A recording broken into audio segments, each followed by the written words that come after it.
10th anniversary celebration of Pennies in Action. Applause for yourselves. I cannot believe that we are still here after 10 years. I mean, I pinch myself almost every day, and I can't believe against all odds that we made it this far and that we were able to keep Dr. Zanicki and Dr. Koski going.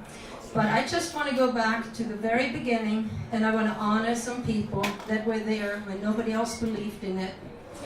And number one, as you can see, like we're honoring like 5 people, was the Murtaughs. I came into their home. I'm their next door neighbor. And I had this idea that I'm going to start this Pennies in Action, and they didn't laugh me out of their kitchen. Because when I think back, I mean, I would have laughed. And Teresa, she right away said, well, she will have to have a party. So I want to bring Teresa and Paul Murtaugh up, because without this, it could not have happened. It was at the very beginning when nobody believed in immunotherapy. And it was just unreal. Like they right away jumped on board. And what this says, by giving us the stage, Teresa and Paul Murtaugh turning hope into reality. So thank you so much, and all the patients will never be able to thank you enough. So I hope this little tree will grow, because it has grown from 2 pennies to a couple of $1 million already. But, so this is for you, and thank you so much. And the next part in this was, I don't know if he's here, is Brian McDevitt. Is Brian McDevitt here yet? He was supposed to be here. Well, he has given us direction. The very day nobody believed that I could ever get a 501c3 for free, I proved them all wrong.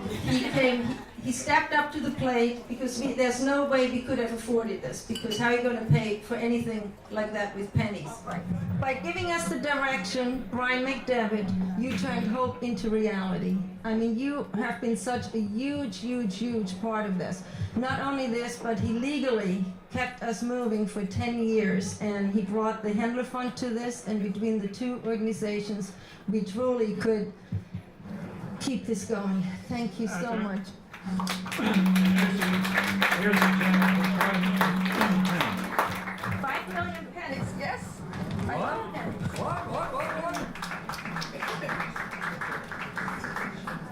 $50,000. Speak it again, nobody heard it. I just got a check for $50,000.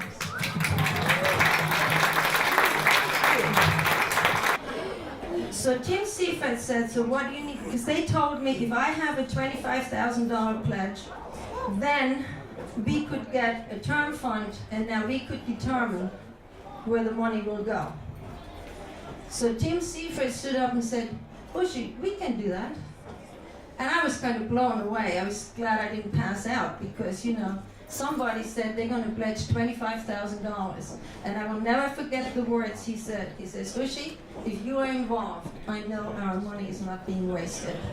So I'm so honored that he thought that I was worthy to invest in, and that Dr. Zanicki's research was, at that point, nobody believed in it.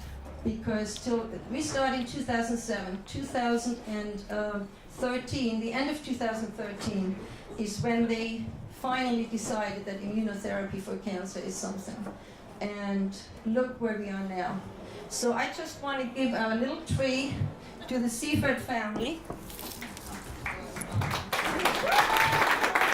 by giving us the means, the Tim Seifert family turning hope into reality. You're the bastard. Thank you so much. But now I need to go on to just 2 more awards which are so dear to my heart. There are 2 women in the last 10 years that have shaped this more than anybody. The first woman was Ursula Kuldowski. She was a PhD in Dr. Zanicki's lab. And she was from Germany, and we became really good friends because I could talk German with her every day, which was awesome. And she succumbed in 2010 to pancreatic cancer. And I still miss her every day. And the thing was, I went to see her, and I was probably the last person to talk to her on this earth. And she said, Ushi, you got to promise to have Dr. Zanicki's back. You got to get him published. Well, how the hell was I going to get him published? You know, who am I? But anyway, so she said, it's going to work on all cancers, and you have to promise. And that was her last words on this earth. But God works in mysterious ways. So in 2010, we lost our dear Ursula, and soon after that, Edwina Amoroso came into my life. So then when Edwina died last year, I thought, here it goes again, I can't do this. And now the same thing she said to me. She says, Ushi, and she died of ovarian cancer. Again, not breast cancer. So she totally supported this, and her last words to me were, Ushi, you have to keep this going. I ran out of time, but you have to keep this going. Celebrating the life of our guardian angel, Edwina Amoroso. Amen. Now, I must say, she was a huge support of ours, but Dan and Edwina kept this going. And I can honestly say, Dr. Zanicki wouldn't be here if it wouldn't be for these wonderful people that supported us financially and spiritually and physically, I mean, you name it. But so Dan, she will always be in our heart. Thank you. So. Thank you very much. So I want to thank these three people and everyone in the room that has contributed. You don't realize what it means to give these people hope when there is no hope. So thank you for all you've done, all of you.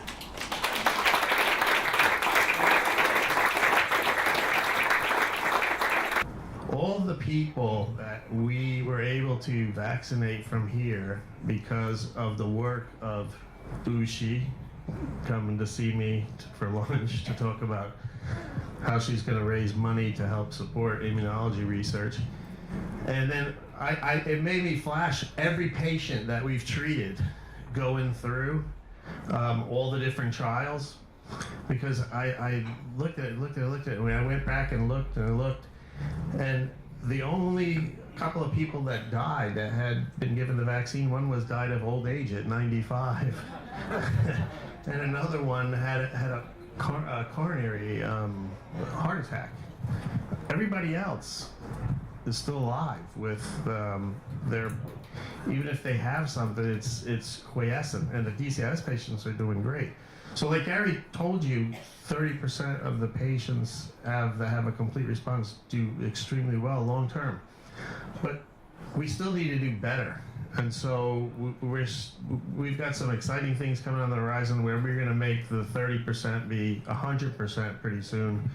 And we're taking this into other subtypes of breast cancer, and we're taking it into other cancers too, because the principles of what we're doing with breast cancer apply to almost every cancer that we look at.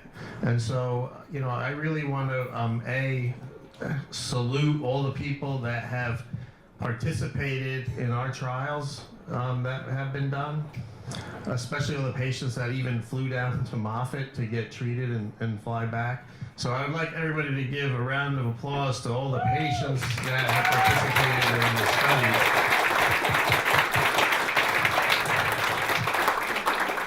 And then I want you all to give yourselves a round of applause, because it isn't a week go by that I don't hear about a fundraiser going on, a basketball shoot, a golf tournament, a sing-along, kids programs that are going on, raising small amounts of money that pool together to make an impact on all the patients that we've been able to treat over the years, and it's a testament all to you.